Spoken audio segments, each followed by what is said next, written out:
जी Kaif 7 company law. आज के lecture का आगाज करते हैं। लेक्चर नंबर है हमारा 4। ठीक परमानेंट वाला भी लेक्चर नंबर 4 है हमारा। हम कंसेप्ट स्टडी कर रहे थे टाइप्स ऑफ कंपनीज, और मैंने आपको बताया था कि टाइप्स ऑफ कंपनीज हमारे लिए समझना इसलिए भी ज़रूरी है कि आगे चल के जब डिफरेंट लीगल प्रोविजंस हम स्टडी करेंगे तो उसमें different provisions different types of companies पे अप्लाई होती है। तो इसलिए हमें पता होना चाहिए कि कौन सी टाइप ऑफ कंपनीज के ऊपर कौन सी प्रोविजन अप्लाई होती है, उसके लिए टाइप ऑफ कंपनी समझना जरूरी है। कंपनीज को डिफरेंट वेज में क्लासिफाई किया जाता है। क्लासिफिकेशन की एक तरीका है types on the basis of status. ये वो टाइप्स है जो कंपनी लॉ में, कंपनीज एक्ट में सबसे ज्यादा दफा यूज हुई है। सबसे ज्यादा जो कंपनी लॉ में टर्म यूज हुई है, जो टाइप्स ऑफ कंपनी यूज हुई है, वो यही है, एक प्राइवेट कंपनी और एक पब्लिक कंपनी। और कल हमने क्या स्टडी किया था? प्राइवेट कंपनी कौन सी है? Company which by its articles limits the number of members to 50, restricts the right to transfer its share, prohibits invitation to general public to subscribe for shares and debenture. बिल्कुल। अच्छा, एक दो terms हैं, अब चलते कंसेप्ट से concept निकलता है। टाइप ऑफ कंपनीज तो हम ये on the basis of status पढ़ चुके हैं, पब्लिक भी प्राइवेट। और प्राइवेट कंपनी कौन सी है? पब्लिक कंपनी कौन सी है? जो प्राइवेट कंपनी नहीं है। ठीक है, बिल्कुल। अच्छा, हमने ये कहा कि प्राइवेट कंपनी वो है जो कि प्रोहिबिट्स मना करती है कि वो जनरल पब्लिक को शेयर या डिबेंचर इशू नहीं कर सकती, और इसका मतलब है पब्लिक कंपनी जनरल पब्लिक को शेयर या डिबेंचर इशू कर सकती है। अच्छा, कोई भी कंपनी जब पैसे इकट्ठे करती है, शेयर इशू करके भी इकट्ठे करती है, डिबेंचर इशू करके भी इकट्ठे करती है, दोनों में फर्क क्या है? शेयर है इक्विटी यानी कैपिटल, और डिबेंचर है लोन। लोन पे मिलता है इंटरेस्ट और शेयर पे मिलता है डिविडेंड, बिल्कुल, प्रॉफिट डिविडेंड। अच्छा, अगर तो किसी जगह, जैसे मैंने आपको बताया था, कोई प्रोविजन अगर सिर्फ प्राइवेट कंपनी पे अप्लाई हो रही है तो कंपनी एक्ट क्या कहता है भला? Every private company shall do this. अगर कोई प्रोविजन सिर्फ पब्लिक कंपनी पे अप्लाई हो रही है, कंपनी एक्ट क्या कहता है? Every public company shall do this. और अगर कोई प्रोविजन प्राइवेट पे और पब्लिक कंपनी दोनों पे अप्लाई हो रही है, गैस करे क्या कंपनीज एक्ट ये कहता होगा every public and private company shall do this? नहीं, वो क्या कहता है? एवरी कंपनी शैल डू, यानी वो एक ही लफ्ज में दोनों को समेट देते हैं। उसी तरह जब किसी कंपनी ने पैसे इकट्ठे करने होते हैं तो वो शेयर भी इशू करती है, वो डिबेंचर भी इशू करती है। शेयर्स में और डिबेंचर में फर्क है। लेकिन जब कोई कंसेप्ट शेयर्स पे अप्लाई हो रहा हो तो कंपनी एक्ट क्या कहता है? अगर कंपनी ने शेयर इशू करने हैं तो ये करेगी। अगर कोई कंसेप्ट डिबेंचर में अप्लाई हो रहा हो, कंपनी क्या करे? अगर कंपनी ने डिबेंचर इशू करने हैं तो ये करेगी। लेकिन अगर कोई कंसेप्ट दोनों में अप्लाई कर रहा हो तो याद रखे कंपनी एक्ट क्या कहता है कि कंपनी, उसके लिए वर्ड यूज करता है सिक्योरिटीज। अगर किसी कंपनी ने सिक्योरिटीज इशू करनी है तो वो ये काम करेगी। सिक्योरिटीज का मतलब क्या है? सिक्योरिटीज का मतलब क्या है? Securities is equal to shares plus debentures, shares plus debentures. ठीक है, और ये सिक्योरिटीज प्लूरल फॉर्म है। इसका एक सिंगुलर फॉर्म भी होता है, सिक्योरिटी, एंड पे वाई आता है जिसमें SECURITY, सिक्योरिटी। सिक्योरिटी इस सिंगुलर का मतलब है जमानत के तौर पे कोई चीज देना, जमानत के तौर पे कोई चीज देना। ये शेयर या डिबेंचर को शो नहीं कर रही, प्लूरल फॉर्म सिक्योरिटीज शो कर रही है। ये ध्यान में रखेगा। आइंदा जहां कहीं वर्ड सिक्योरिटीज यूज हो लॉ में तो आप इसका मतलब क्या लेंगे कि बहुत सी जमानतें दी हुई हैं क्या? नहीं, इसका मतलब क्या है? शेयर्स और डिबेंचर्स दोनों के लिए टर्म यूज होती है। अच्छा, बात है टाइप्स ऑफ कंपनी। प्राइवेट भी क्लियर, पब्लिक भी क्लियर। जरा बताइए, प्राइवेट कंपनी कौन सी कंपनी है? विच बाय इट्स मेमोरेंडम आर्टिकल्स। ये गलतियां आपने निकालनी है। खास तौर पे MCQs में इस तरह की गलतियां करता है। कहता है मैंने तो आर्टिकल्स लिखा हुआ था, मेमोरेंडम तो मैंने गलत लिखा था, आपने आइडेंटिफाई करना था। तो ज़हन में रखिए, जहां पे वर्ड आर्टिकल है वहां पे आर्टिकल यूज करना है, जहां पे वर्ड मेमोरेंडम है वहां पे मेमोरेंडम यूज करना है। आगे चलते हैं जी, काफी डिस्कशन हो गई। On the basis of liability, liability की बेस पे मुझे बताइए, कंपनी के अंदर कंपनी की लायबिलिटी तो फुल है, मेंबर्स की लायबिलिटी क्या है? लिमिटेड का मतलब क्या है कि अगर कंपनी चलते चलते वाइंड अप हो गई, अपने डेट्स को पे ना कर सकी, अगर कोई कंपनी अपने डेट्स को पे ना कर सकी तो उसके मेंबर्स लायबल होंगे डेट को पे कर अप टू सर्टेन अमाउंट। अच्छा, वो सर्टेन अमाउंट क्या होगी? क्वेश्चन ये है, वो डिपेंड करता है टाइप ऑफ कंपनी के ऊपर। अगर कंपनी लिमिटेड बाय शेयर है तो रूल कुछ और है, अगर कंपनी लिमिटेड बाय गारंटी है तो रूल कुछ और है। पहले कंपनी लिमिटेड बाय शेयर की कहानी सुन लें। कंपनी लिमिटेड बाय शेयर ऐसी कंपनी को कहते हैं जिसके शेयर कैपिटल होता है रजिस्टर्ड, उसका शेयर शेयर कैपिटल उसका छोटे छोटे बहुत से हिस्सों में पार्ट्स में सब डिवाइडेड होता है, और उस हर सब पार्ट को हम कहते हैं शेयर। ठीक है, हर सब पार्ट को हम कहते हैं शेयर। जब भी कंपनी ने पैसे इकट्ठे करने होते हैं ये शेयर्स इशू किए जाते हैं। एक दफा ना कंपनी रजिस्ट्रार के पास मैक्सिमम अमाउंट रजिस्टर करवा देती है, 1 million shares of ₹10 each is equal to 10 million share capital. अब ये 1 मिलियन शेयर्स वो हिस्से करके ना 1 मिलियन अपने पास संभाल के रख लेती है। अब जैसे जैसे उसने कैपिटल इकट्ठा करना होता है ना, इस 1 मिलियन शेयर्स में से शेयर 1 लाख शेयर उठाए और पब्लिक को दिए और उनसे पैसे ले लिए, इसको कहते हैं इशू ऑफ शेयर। तो इशू करते रहते हैं। अच्छा, कंपनी पहले आज से कई साल 50 साल पहले ऑप्शन ये होती थी कि एक कंपनी ने जब अपने शेयर इशू करने हैं ना, यानी 1 मिलियन शेयर हैं 10 लाख, उसमें से 1 लाख शेयर इशू करने हैं और एक शेयर की फेस वैल्यू है 10 रुपए, तो उसके पास 2 ऑप्शंस होती थी। पहली ऑप्शन 10 रुपए का शेयर इशू करना है, सारे के सारे पैसे अभी ले लो, इसे कहते थे कंपनी ने शेयर इशू किया है और शेयर है फुल्ली पेड। फुल्ली पेड का मतलब सारी की सारी अमाउंट पे कर दी है। और दूसरी ऑप्शन क्या होती थी कि अगर पार्टली पेड का मतलब क्या होता है कि शेयर है ना 10 रुपए का, तो अगर शेयर होल्डर को इशू किया, शेयर होल्डर ने कहा सर जी मेरे पास 10 रुपए तो नहीं है, मेरे पास तो 6 रुपए हैं, तो कंपनी कहती थी अच्छा ऐसा करो 6 रुपए अभी दे दो, 4 शेयर तुम्हें हम 10 रुपए वाला इशू कर देते हैं, शेयर भी अभी दे दो, 4 रुपए जब हमें जरूरत पड़ी हम आवाज लगाएंगे तुम 4 रुपए दे देना। ऐसे शेयर्स को क्या कहते हैं? Partly paid share. पहले ये असूल होता था, लेकिन अब लॉ ने मना कर दिया। उसने कहा पार्टली पेड शेयर इशू नहीं कर सकते, सिर्फ और सिर्फ फुल्ली पेड शेयर इशू करें। और आपको एक इंटरेस्टिंग बात बताऊं, हालांकि पिछले कई सालों से पार्टली पेड शेयर इशू करना मना है, लेकिन स्टिल पाकिस्तान में कुछ कंपनीज हैं जिनके शेयर पार्टली पेड हैं। क्यों? वो पहले से ही जब इजाजत थी तब से ही पार्टली पेड हैं और अभी तक कंपनी ने पैसे मांगे नहीं है शेयर होल्डर से। तो इसीलिए अभी हालांकि पार्टली पेड एक जगह पे आप पढ़ेंगे पार्टली पेड शेयर इशू करना मना है, फिर दूसरी जगह पढ़ेंगे अगर कंपनी के पार्टली पेड शेयर्स हैं तो ये करे ये करे ये, आप हैरान होंगे पार्टली पेड इशू करना तो मना है, तो ये क्यों लिखा हुआ है कि अगर कंपनी के पार्टली पेड शेयर हैं तो वो ये करे ये करे ये करे? वो इसलिए लिखा हुआ है कि पहले मना नहीं थे किसी जमाने में, तो जब मना नहीं थे तब के शेयर इशू किए हुए हैं और अभी तक वैसे ही चले आ रहे हैं। ठीक है, अब लिमिटेड, अगर ये कंसेप्ट समझ आ गया आपको तो लिमिटेड बाय शेयर का कंसेप्ट भी समझ आ चुका होगा।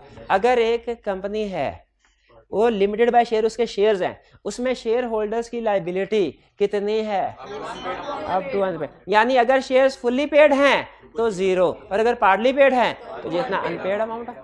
इसको एक छोटी सी ना समझने के लिए, अंडरस्टैंडिंग को इंप्रूव करने के लिए छोटी सी एग्जांपल से इस कंसेप्ट को समझते हैं, लायबिलिटी वाले कंसेप्ट को। फर्ज कीजिए एक कंपनी है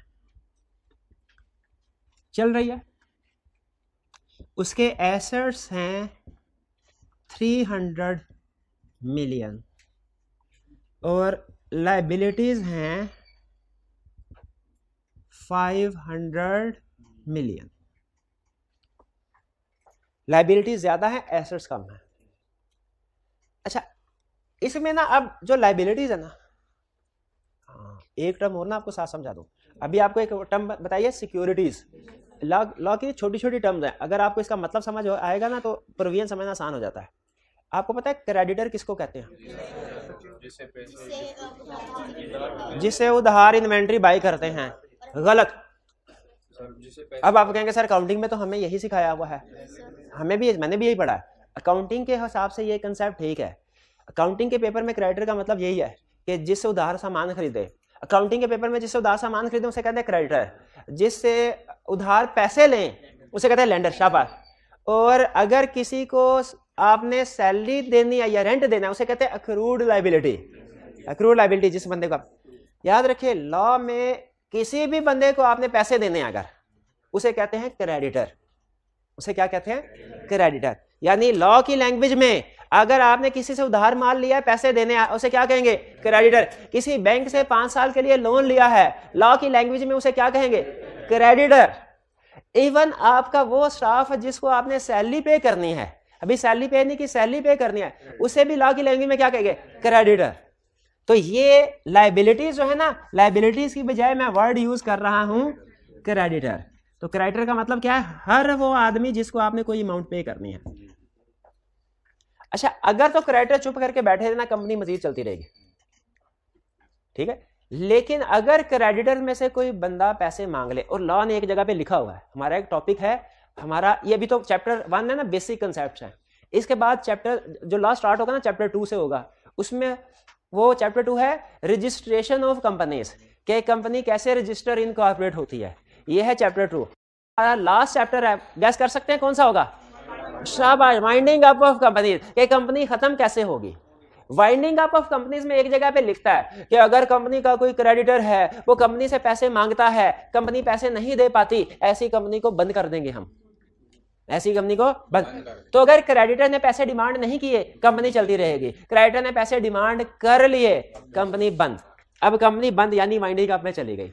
वाइंडिंग अप में चली गई तो अब कोर्ट क्या कहेगा? कोर्ट कहेगा इसके सारे एसेट्स बेचो और लायबिलिटीज पे करो। सारे एसेट्स बेचो, कंपनी के सारे एसेट्स, याद रखिए ये कंपनी के एसेट्स हैं और क्रेडिटर लायबिलिटीज हैं, शेयर होल्डर या ओनर्स के नहीं है, सेपरेट है ना। तो एसेट्स बेचो, लायबिलिटीज पे करो। सारे एसेट बेचे, लायबिलिटी पे कर दी, बाकी 200 मिलियन की लायबिलिटी शॉर्टफॉल अभी भी बाकी है। अब ये कैसे पूरा होगा? ये अब मेंबर्स कंट्रीब्यूट करेंगे, मेंबर्स कंट्रीब्यूट करेंगे। देखें, एक कंसेप्ट ना सेपरेट लीगल स्टेटस, उसकी एक छोटी सी एक्सेप्शन समझ लें, लिमिटेड लायबिलिटी कंसेप्ट। असूली तौर पे तो कंसेप्ट होना चाहिए नो लायबिलिटी कंसेप्ट।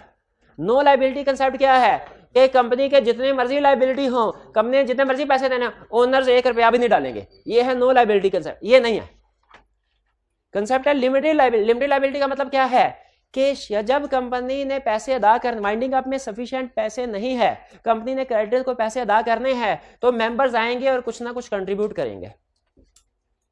मेंबर्स आएंगे और कुछ ना कुछ कंट्रीब्यूट करेंगे।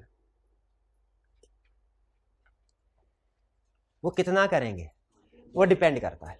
अब आप मुझे बताइए, कंपनी लिमिटेड बाय शेयर का कंसेप्ट पहले समझाओ कि लिमिटेड बाय गारंटी का?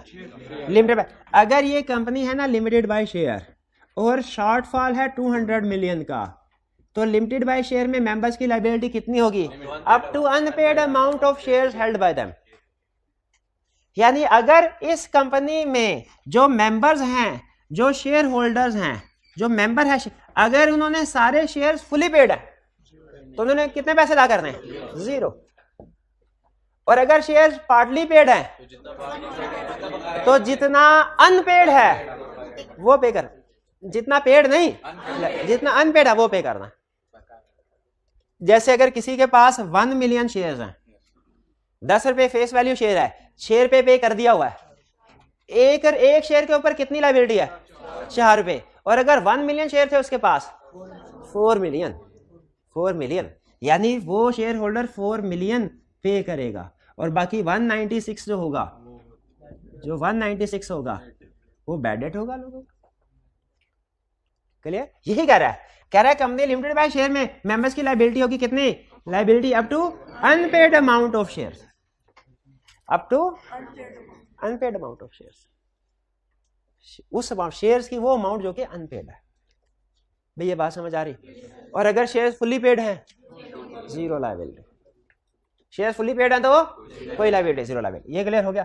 अच्छा, यही एग्जांपल सारी। फर्क यह है कि अब limited by guarantee, limited by guarantee में होता क्या है कि नॉर्मली स्टार्ट में पैसे नहीं लगाए जाते, बल्कि स्किल्स वगैरह के जरिए से बिजनेस स्टार्ट किया जाता है। हाँ, लेकिन लोगों की तसल्ली के लिए कहा जाता है कि अगर कंपनी ने आपको पैसे देने हैं और कंपनी नहीं दे पाती, तो जो मेंबर्स होंगे वो एक अमाउंट जितनी उन्होंने एग्री की हो ना जमानत के तौर पे, उतनी अमाउंट कंट्रीब्यूट करेंगे। यानी जब कंपनी लिमिटेड बाय गारंटी होती है ना, आपको कल बताया था ना, बिजनेस पैसों से भी चल सकता है, पैसों के बगैर भी चल सकता है, स्किल्स के बेस पे। ये बिजनेस पैसों के बगैर है लिमिटेड बाय गारंटी, इसमें शेयर कैपिटल नहीं है। नॉर्मली कभी कभार हो भी सकता है लेकिन नॉर्मली नहीं होता, लिमिटेड बाय गारंटी है। इसमें मेंबर्स एग्री करते हैं कि हम पैसा डाल तो नहीं रहे, लेकिन अगर जरूरत पड़ी तो हम पैसा डालने के पाबंद होंगे। और कितने पाबंद होंगे? ये हर बंदा अपने नाम के आगे अमाउंट लिखता है। ये मेमोरेंडम में लिखा जाता है। हमारे इस कंपनी के 4 मेंबर हैं, mister A, mister B, mister C, mister D. अगर जरूरत पड़ी मिस्टर ए 5 मिलियन कंट्रीब्यूट करेगा, mister B 6 million, mister C 4 million, mister D 10 million. लेकिन ये अमाउंट जो लिखी जाती है ना, गारंटी होती है। अगर गारंटी का मतलब क्या है कि अगर जरूरत पड़ी फिर पे की जाएगी, वरना पे। अब इस सिचुएशन में बताइए, अच्छा पहले तो बताइए यहां तक सिचुएशन तो आपको समझ आ गई है, 200 मिलियन। अब मेंबर्स को बुलाया जाएगा, आओ भाई तुम अदा करो 200 का शॉर्टफॉल। यहां पे मैं लफ्ज शेयर होल्डर लिखूं कि मेंबर लिखूं? शेयर होल्डर है ही नहीं, शाबाश। ये कंपनी लिमिटेड बाय गारंटी, इसमें नॉर्मली शेयर होल्डर होता है, तो इसके लिए वर्ड क्या यूज किया जाए? मेंबर का वर्ड ऐसा है जो जिसका मतलब होता है ओनर्स। मेंबर से मुराद किसी क्लब का मेंबर नहीं है, मेंबर से मुराद है कंपनी के ओनर्स।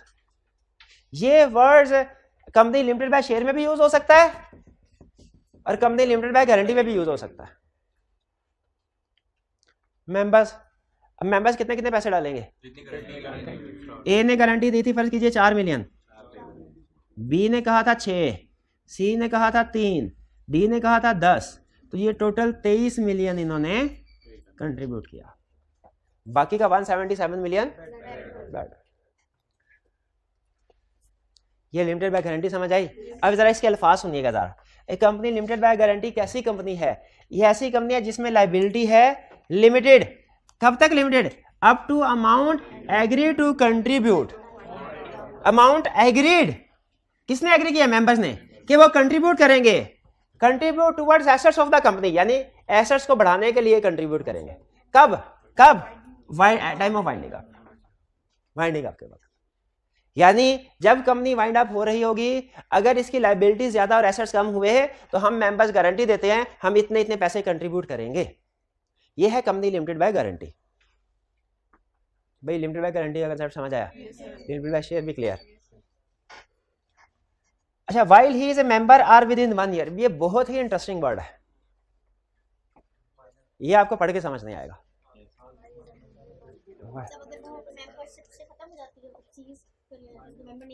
अच्छा बताइए, एक बंदा कंपनी का मेंबर या शेयर होल्डर है, वो कंपनी से जान छुड़ाना चाहे छुड़ा सकता है? बिल्कुल छुड़ा सकता है, शेयर ट्रांसफर कर दे। या अगर वो लिमिटेड बाय गारंटी है तो मेमोरेंडम में से अपना नाम निकलवा दे, नोटिस दे दे कि भाईजान मैं आपका मेंबर नहीं हूँ। अच्छा बताइए, जब कोई कंपनी वाइंडिंग अप में जाती है या उसके एसेट्स जो हैं, ये सिचुएशन आती है, ये बड़ी वर्स्ट सिचुएशन है।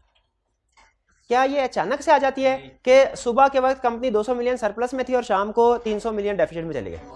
By the passage of time Aahista Aahista हालात इस स्टेज पे पहुंचते हैं कि कंपनी को बंद करने की जरूरत पड़े। हर बिजनेस में इसी तरह होता है ना, आहिस्ता आहिस्ता बिजनेस में डाउनफॉल होता है और फिर एक पॉइंट ऐसा आता है कि इसको बंद करना पड़े। अब फर्ज कीजिए 4 मेंबर्स हैं, वो कंपनी चला रहे हैं, कंपनी आहिस्ता आहिस्ता डूब रही है, कोशिश कर रहे हैं चलाने की, कंपनी डूब रही है, कोशिश कर रहे हैं चलाने की, कंपनी डूब रही है। उनमें से एक जरा अकलमंद मेंबर था, उसको जो पता चल गया ना कि अब कंपनी डूबे ही डूबे, उसने कहा कंपनी डूबी ना तो लायबिलिटी ज्यादा है, मैंने जो एग्री की हुई है ना अमाउंट मेमोरेंडम में लिखी हुई है वो मुझे पे करनी पड़ेगी, तो मैं कैसे जान बचाऊं, कैसे जाऊं? उसे एक तरकीब ज़हन में आई। उसने कंपनी वाइंड अप अभी डूबी नहीं है, लेकिन पता चल गया डूब जाएगी, आधे से ज्यादा डूब चुकी है, बाकी भी 2-3 हफ्ते में डूब जाए। उसने कहा आज से मैं इस कंपनी का मेंबर नहीं हूं, आज से मैं इस कंपनी का मेंबर नहीं हूं। ये है 1 जनवरी 2022, कंपनी का डाउनफॉल चल रहा था।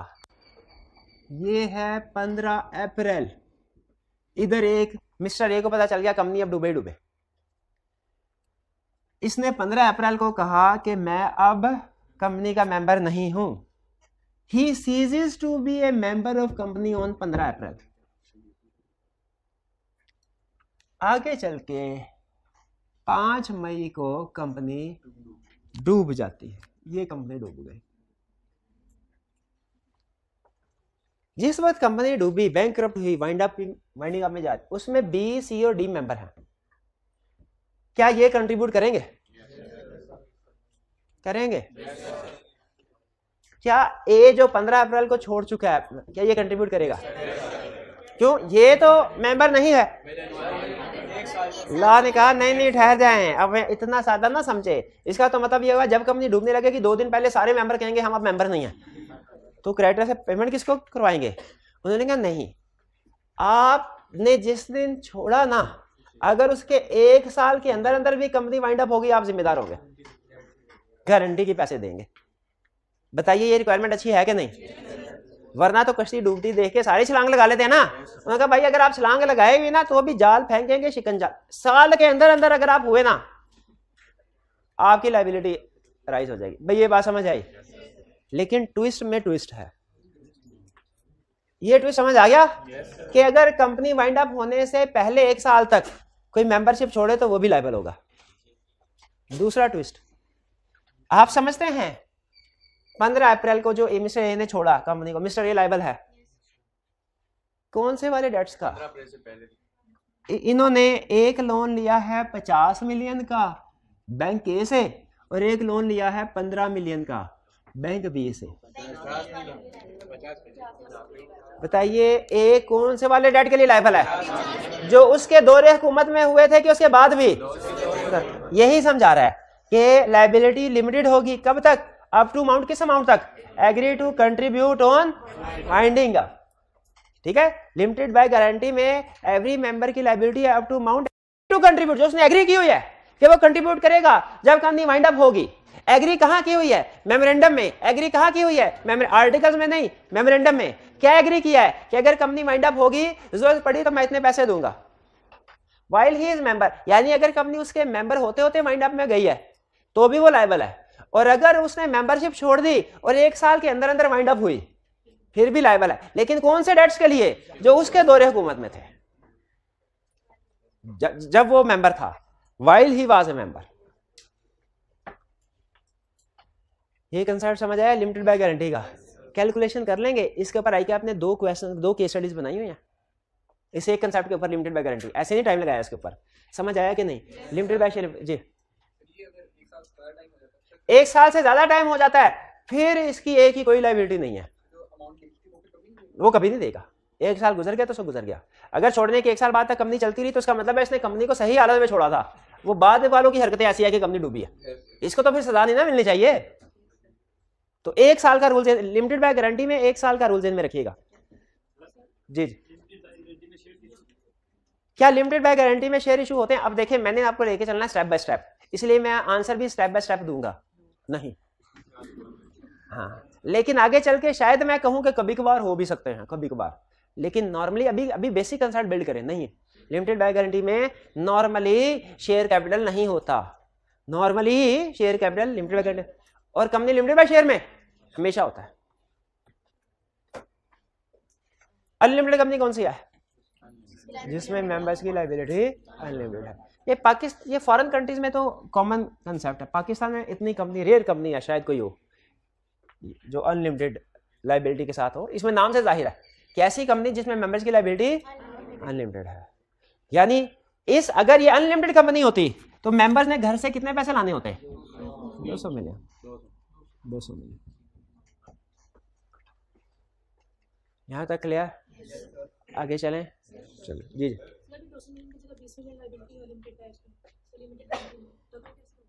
200 की बजाय 20 हो। ये आपने बड़ी मुश्किल कैलकुलेशन पूछ ली है, बड़ी मुश्किल कैलकुलेशन पूछ ली है। नहीं कैलकुलेटर उन्होंने कहा अगर ये 20 मिलियन हो तो फिर डिस्ट्रीब्यूशन कैसे होगी? शेयर्स तो होंगे ही नहीं। अच्छा सॉरी, आपने लिमिटेड बाय गारंटी का पूछा है कि limited by share? Limited by guarantee का पूछा है ना, इसमें तो शेयर्स होंगे ही नहीं। गारंटी की अमाउंट तक, गारंटी की अमाउंट तक, लेकिन यहाँ पे गारंटी की अमाउंट ज्यादा आ रही है तो नहीं, यही काम नहीं करना। अगर यही काम करना होता तो मैं ये क्यों कहता मुश्किल सवाल पूछ लिया, तो सिंपल कहता मैं प्रोपोर्शनल लायबिलिटी होगी। इसका रूल होता है, मैं बताना नहीं चाह रहा, इक्वल सब्जेक्ट टू मैक्सिमम। नहीं समझ आई ना कंट्रीब्यूशन? यानी नहीं अब कंसेप्ट शुरू किया है तो इक्वल सब्जेक्ट टू मैक्सिमम, ये तो मैं समझा के निकलूंगा। असल में पहले हमारे सिलेबस में एक कंसेप्ट होता था गारंटी वाला, अलहदा से एक टॉपिक चैप्टर होता। अब नहीं वो लेकिन हुआ करता था उसमें मर्केंटाइल लॉ, उसमें हम डिटेल में समझाते थे। अब नहीं समझा, छोड़। हाँ, छुट्टी के बाद एक सुन लें, फर्ज कीजिए लायबिलिटी पे करनी है 10 मिलियन। 10 मिलियन एक ने एग्री किया था कि मैं 8 मिलियन पे करूंगा, एक ने एग्री किया था मैं 6 मिलियन पे करूंगा। अगर जरूरत पड़ी तो, जरूरत पड़ी 10 मिलियन की, बताइए कौन ज्यादा पे करेगा? दोनों बराबर, इक्वल इक्वल इक्वल के हिसाब से क्या आता है? दोनों की 5-5। अच्छा ए ने तो 8 मिलियन देना ना, बी कहेगा यार कुछ ख्याल करो, मैंने तो 6 मिलियन की गारंटी दी थी, उसने ज्यादा 8 मिलियन की गारंटी दी थी, तो 10 मिलियन पे करना है तो ज्यादा पैसे उससे लो, कम मुझसे लो। तो कहते हैं नहीं, तुमने लाइबिलिटी 6 मिलियन की दी थी ना, तो 6 से ज्यादा तो नहीं मांग रहे, कम ही मांग रहे हैं, लाओ 5 मिलियन। अमाउंट चाहे जो मर्जी दी हो, जब कंट्रीब्यूशन होती है ना वो इक्वल होती है। लेकिन अगर यही अमाउंट होती, फर्ज कीजिए 13 मिलियन, तो फिर एक ने 6 मिलियन पे करना था और दूसरे ने 7 मिलियन। अब इक्वल करें तो 6.5 बनता है, लेकिन उसने वो एक कहेगा मैंने तो सर 6.5 की लाइबिलिटी दी नहीं, मैंने तो 6 की कहा, 6 की कहा। समझ रहे हैं? लाइबिलिटी जब कंट्रीब्यूशन आएगी, कंट्रीब्यूशन क्या होगी? Equal to maximum. फर्ज कीजिए यहाँ पे दूसरे टीचर हैं, मैं भी टीचर हूँ, और वो कहते हैं भाई ऐसा करते हैं मिलके इफ्तारी कराते हैं सारे स्टूडेंट्स के। कितने की इफ्तारी? मैंने कहा जी मेरी तरफ से 20,000 की अमाउंट, मैंने कहा मेरी तरफ से 15,000 की अमाउंट, 15,000 की अमाउंट, ठीक है 35,000। अब इफ्तारी पे खर्चा आता है 20,000। बताइए उन्होंने कितना देना, मैंने कितना देना? उन्होंने 10, उन्होंने 10 आने, इक्वल, इक्वल, ठीक है। ये प्रोपोर्शनेट नहीं होगा, इक्वल होगा, ठीक है। और प्रैक्टिकल चाहिए, नहीं समझ, छोड़े इसको, सिलेबस में नहीं है हमारे, सिलेबस में नहीं। मैं तो ऐसे ही मुझे मैम किसी और चल पड़ा, सिलेबस में आउट ऑफ सिलेबस है।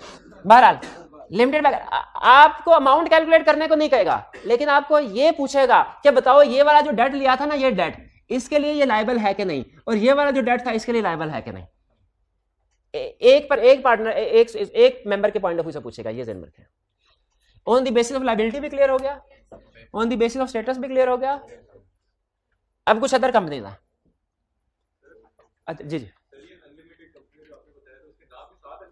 मैं उसकी तरफ आऊंगा, ये एंड में समझाना, मैंने नाम के एंड में क्या आएगा ये इधर लिख के रखा हुआ, ये भी बताना। अनलिमिटेड में हर मेंबर की अनलिमिटेड लायबिलिटी है, बिल्कुल अनलिमिटेड, जितनी भी अमाउंट उसे निकली वो निकलवा सकते हैं। अदर कंपनीज कौन सी होती हैं? जो अपने याद है समराट, कुछ और मजीद टाइप्स ऑफ कंपनीज हैं, जैसे एक है होल्डिंग कंपनी, एक है subsidiary company. Holding company, subsidiary. असल में हम जो नेचुरल पर्सन होते हैं, नेचुरल पर्सन आर्टिफिशियल पर्सन में क्या फर्क है? नेचुरल पर्सन तो इंडिविजुअल होता है, और आर्टिफिशियल पर्सन कंपनी, उसे लीगल पर्सन भी कहते हैं, क्योंकि वो सिर्फ लीगल डॉक्यूमेंट्स में जिंदा होता है और कहीं नहीं होता। अच्छा आपको ये पता है कि हम नेचुरल पर्सन के रिश्तेदार होते हैं, बहन भाई वालदैन। आपको ये पता है कि आर्टिफिशियल पर्सन के भी रिश्तेदार होते हैं? हाँ, उसके वालदैन भी होते हैं, उसके बहन भाई भी होता है। बहन भाई को कहते हैं एसोसिएटेड, और वालिद को क्या कहते हैं? होल्डिंग।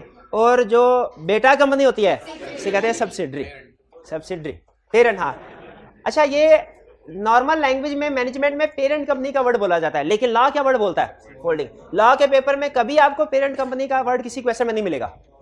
क्या word? Holding company. Holding company का मतलब क्या है? अगर एक कंपनी किसी दूसरी कंपनी के मेजॉरिटी वोटिंग शेयर्स हासिल कर ले, मेजॉरिटी का मतलब क्या है? 50% या 50% से ज्यादा, 50% से ज्यादा, या कंपोजिशन ऑफ बोर्ड को कंट्रोल कर ले। असल में दो लफ्ज होते हैं, एक होता है कंट्रोल, एक होता है इन्फ्लुएंस। हमारे वालिदैन का हमारे ऊपर कंट्रोल होता है, इसका मतलब क्या है? वही फैसला करेंगे, हम फैसला नहीं कर सकते। वही फैसला करेंगे, हमारे बारे में भी वही फैसला करेंगे, हम फैसला उनके आगे बोल ही नहीं सकते। यह है कंट्रोल। इन्फ्लुएंस का मतलब क्या होता है? हमारे बहन भाई, हम कोई मसला हो जाए अपने बहन भाइयों से भी मशवरा करते हैं। अच्छा, हमारे बहन भाइयों का मशवरा हमारे ऊपर बाइंडिंग नहीं होता, लाजिम नहीं होता, लेकिन वो हमें इन्फ्लुएंस जरूर करता है। बाज़ औक़ात ऐसा होता है हम उनका बात को सोच के अपना बदल भी लेते हैं, लेकिन वो सिर्फ एक मशवरे की हैसियत होती है, हुक्म की हैसियत नहीं होती। ठीक है, तो अगर हम इन्फ्लुएंस की बात करें, इन्फ्लुएंस का मतलब क्या है? कि मशवरा दे दिया, इन्फ्लुएंस है, थोड़ा बहुत हम इफेक्ट होते हैं, लेकिन अपनी मर्जी कर सकते हैं। और कंट्रोल का मतलब क्या है? अपनी मर्जी। होल्डिंग कंपनी ऐसी कंपनी होती है जिसके पास किसी दूसरी कंपनी का कंट्रोल होता है। कोई दूसरी कंपनी इसकी मर्जी के बगैर कोई फैसले, कोई पॉलिसी मेकिंग, स्ट्रेटेजिक डिसीजन नहीं कर सकते। तो ऐसी कंपनी को कहते हैं जिसके पास कंट्रोल होता है, होल्डिंग कंपनी। और दूसरी कंपनी जिसका कंट्रोल होता है उसे कहते हैं सब्सिडरी कंपनी। इसका मतलब है दुनिया में अगर कहीं पे होल्डिंग कंपनी होगी तो लाजमी उसकी कोई सब्सिडरी कंपनी होगी, और दुनिया में अगर कोई सब्सिडरी कंपनी होगी तो लाजमी उसकी कोई। अब अगला सवाल ये है कि कोई कंपनी होल्डिंग या सब्सिडरी बनती है तो कैसे बनती है। होल्डिंग सब्सिडरी रिलेशनशिप बनाने के दो तरीके हैं। पहला तरीका है थ्रू शेयर्स, फाइनेंशियल तरीका है। दूसरा नॉन फाइनेंशियल तरीका है। फाइनेंशियल तरीका क्या है कि आप दूसरी कंपनी के मेजॉरिटी ऑफ शेयर्स खरीद लें। जब तक आपके 50% से ज्यादा अखराजात आपके घर वाले अदा कर रहे हैं, वालिदैन अदा कर रहे हैं, तो वो होल्डिंग कंपनी, और आप सब्सिडी, क्योंकि मेजॉरिटी ऑफ शेयर्स वो ओन कर रहे हैं। लेकिन याद रखें ये रूल काफी नहीं है। बाज़ औक़ात ऐसा भी होता है कुछ लोग इतने अच्छा बादब होते हैं बच्चे, वो हालांकि अपनी अर्निंग कर भी रहे होते हैं लेकिन फिर भी वालिदैन के हुक्म के खिलाफ नहीं चलते। तो लाजमी नहीं होल्डिंग सब्सिडी का रिलेशनशिप सिर्फ फाइनेंस से बने, नॉन फाइनेंशियल एलिमेंट भी हो सकता है। अगर कोई एक कंपनी दूसरी कंपनी के डायरेक्टर्स को, मेजॉरिटी ऑफ डायरेक्टर्स को कंट्रोल कर ले, अगर एक कंपनी के पास दूसरी कंपनी के मेजॉरिटी ऑफ डायरेक्टर्स या सारे डायरेक्टर्स को अपॉइंट रिमूव करने की अथॉरिटी आ जाए, तो भी तो वो कंट्रोल कर रही है ना दूसरी कंपनी को। मुझे ये बताइए कि ये एक कंपनी है पीटीसीएल, ये दूसरी कंपनी यूफोन। यूफोन के मोर देन 50% शेयर्स पीटीसीएल के पास हैं। तो बताइए पीटीसीएल क्या बने, यूफोन क्या बने, सब्सिडरी। एक होल्डिंग सब्सिडरी का ये तरीकाकार है, एक और भी तरीकाकार है। वो क्या है, एक कंपनी है इत्सालात। ये पाकिस्तान से बाहर अबू धाबी में रजिस्टर्ड है, मेरा ख्याल है इनकॉर्पोरेटेड है। पाकिस्तान में इनकॉर्पोरेटेड नहीं है, लेकिन ये पाकिस्तान में बिजनेस करती है कुछ बिजनेस। हाँ, ये फॉरेन कंपनी इसको कहते हैं। जो कंपनी पाकिस्तान से बाहर रजिस्टर्ड हो ना, लेकिन पाकिस्तान में कुछ थोड़ा बहुत ऑफिस हो, बिजनेस ऑपरेशन हो, उसे क्या कहते हैं, फॉरेन कंपनी। और जो पाकिस्तान में रजिस्टर्ड है उसे कंपनी नहीं, उसे सिर्फ कंपनी, उसे पाकिस्तानी कंपनी नहीं कहेंगे, सिर्फ कंपनी। इत्सालात ने पीटीसीएल के 26% शेयर्स खरीदे। क्या पीटीसीएल इत्सालात के सब्सिडरी बन गई? नहीं बनी, क्योंकि मेजॉरिटी ऑफ शेयर्स नहीं खरीदे। लेकिन इत्सालात ने गवर्नमेंट से कहा भाई आपके पास सारे शेयर्स हैं, आप 26% शेयर मुझे दें, लेकिन उसके साथ ही साथ मुझे एक और पावर दें। क्या कि आपके डायरेक्टर्स, मेजॉरिटी ऑफ डायरेक्टर्स, आपके फर्ज कीजिए अगर 11 डायरेक्टर्स हैं तो उनमें से 6 डायरेक्टर्स को मैं अपॉइंट करूं। अब मुझे बताइए पीटीसीएल को चलाना किसने है, इसके डायरेक्टर्स ने, और इसके डायरेक्टर्स को पॉइंट रिमूव किसने करा, इत्सालात ने। तो अब मुझे बताइए पीटीसीएल में इत्सालात की नहीं चलेगी, इत्सालात पीटीसीएल की होल्डिंग और पीटीसीएल सब्सिडरी बन गई। ठीक है, और अब ये फर्क देखिए कि यूफोन पीटीसीएल की सब्सिडरी बनी है शेयर होल्डिंग की वजह से, और पीटीसीएल इत्सालात की सब्सिडरी बनी है बोर्ड ऑफ डायरेक्टर्स की वजह से। क्लियर हुई है बात? तो इसका मतलब यह है होल्डिंग या सब्सिडरी बनाने के लिए दो तरह का क्राइटेरिया है, मेजॉरिटी ऑफ वोटिंग शेयर्स वाला और controls composition of board. Composition of board control करने का मतलब क्या है कि डायरेक्टर्स को अपॉइंट या रिमूव करने की अथॉरिटी हो। लेकिन इस कहानी में एक ट्विस्ट अभी भी है। ये कंपनी है, ये कंपनी है, ये फॉरेन कंपनी, फॉरेन पीटीसीएल और यूफोन होल्डिंग सब्सिडरी, इत्सालात और पीटीसीएल, इत्सालात और यूफोन होल्डिंग। ये इत्सालात और यूफोन में डायरेक्ट कोई रिलेशनशिप नहीं है, लेकिन इनडायरेक्टली ये भी होल्डिंग सब्सिडरी है, क्योंकि इनडायरेक्टली इत्सालात यूफोन को कंट्रोल कर रही है। ग्रैंड, हाँ बिल्कुल।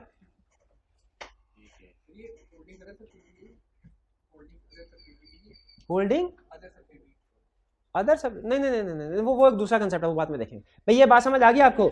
इत्सालात का यूफोन भी होल्डिंग सब्सिडी, लेकिन डायरेक्ट नहीं। तो यहाँ पे कहीं होल्डिंग सब्सिडी की डेफिनेशन में आपको वर्ड मिलेगा डायरेक्टली और इनडायरेक्टली। तो डायरेक्टली में समझ आइएगा कि इत्सालात पीटीसीएल, इनडायरेक्टली इत्सालात यूफोन की बात कर रहा है। भाई ये बात समझ आई, होल्डिंग सब्सिडी भी। इसके बाद है, लेकिन जब कभी होल्डिंग सब्सिडी को डिफाइन करने को कहीं ना, आपके ऊपर लाजिम है आपने तीनों पॉइंट लिखने हैं। तीनों पॉइंट कौन से?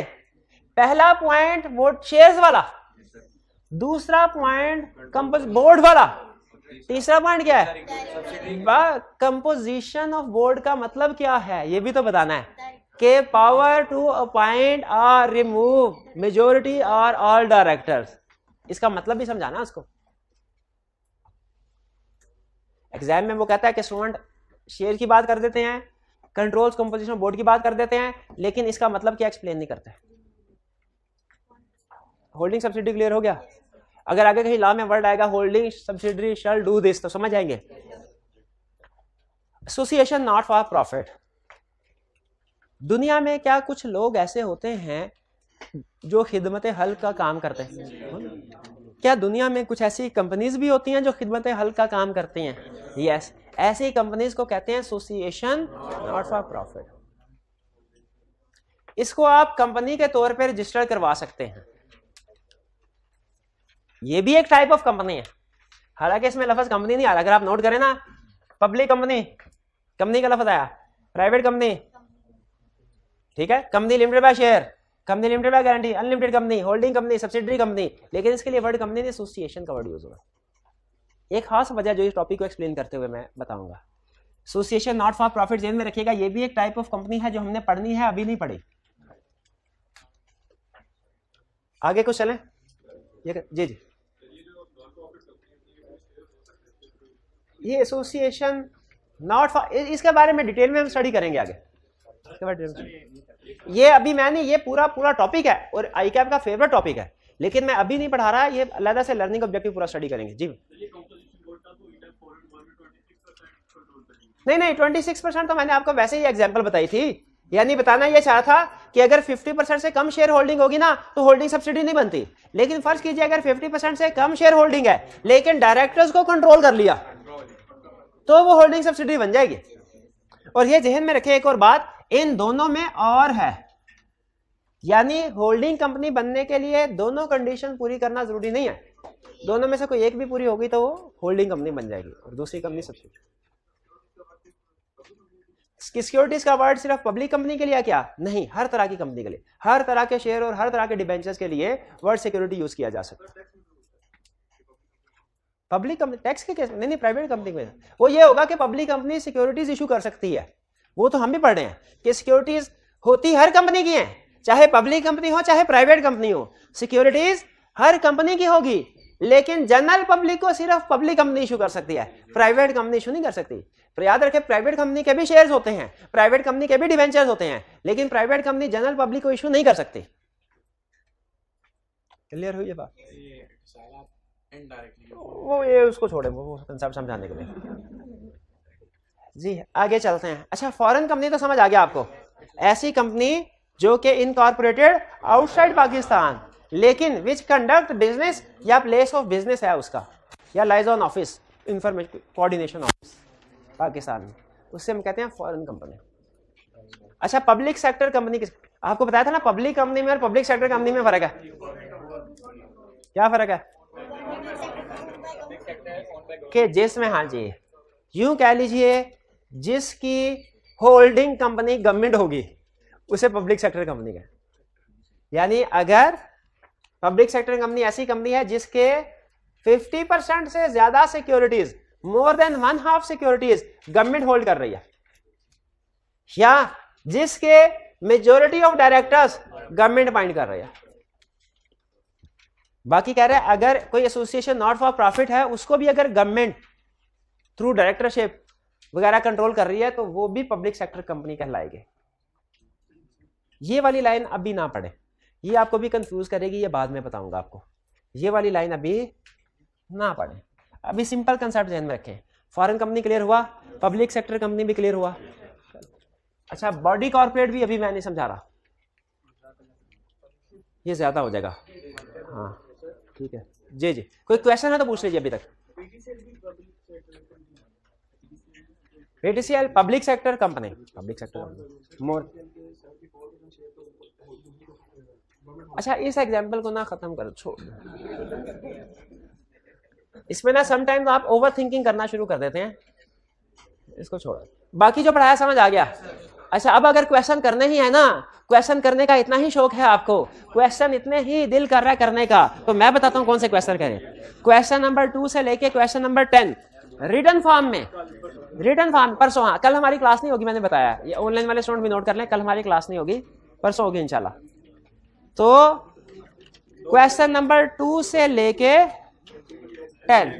अच्छा, इसमें इक्का दुक्का क्वेश्चन में प्रॉब्लम होगी जहां पे बॉडी कॉर्पोरेट है, तो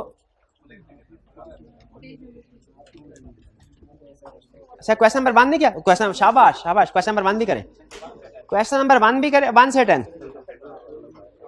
लेकिन क्वेश्चन नंबर 3 नहीं करना, 3 नहीं करवाया हुआ, 4 भी रहने दे, 3 और 4 रहने दे। ये ऐसा करें, मैं बताता हूं कौन कौन से करना। Question number 1, question number 2,